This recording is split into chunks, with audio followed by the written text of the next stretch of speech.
The light didn't just shine. It weighed in the field.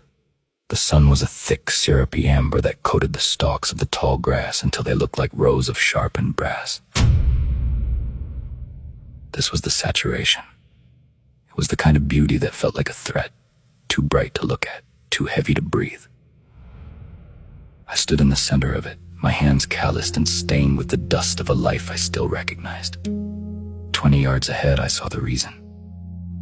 My wife's sundress was a white flag in the wind. Our daughter was a blur of motion, a streak of laughter cutting through the hum of the cicadas. They were right there.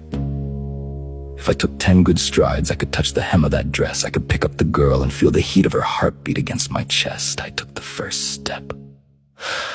Thump, thump, a low vibration shuddered through the soles of my boots. It wasn't my heart. It was coming from the dirt, 62 beats per minute. A mechanical pulse that felt like a hammer hitting a muffled anvil deep underground. I tried to take the second step, but the grass didn't part. It coiled, the green gold blades wrapped around my ankles like wet twine. They weren't trying to trip me, they were trying to hold me still. It's better if you don't reach for them, a voice said. I didn't turn, I couldn't. My neck felt like it had been injected with concrete. He was standing just behind my left shoulder. I could smell him.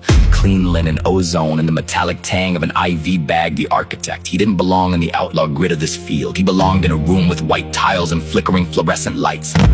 Look at the color, witness, the architect whispered. His voice was a calm, terrifying melody.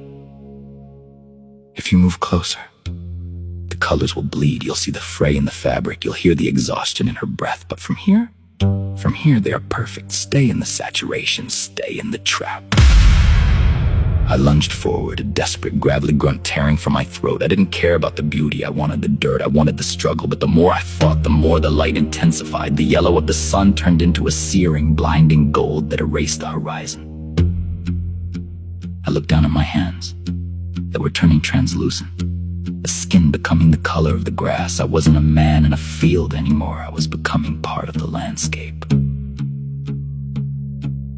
The last thing I saw before the gold turned to black was my daughter turning around to look at me. She didn't wave. She didn't smile. She just watched me sink.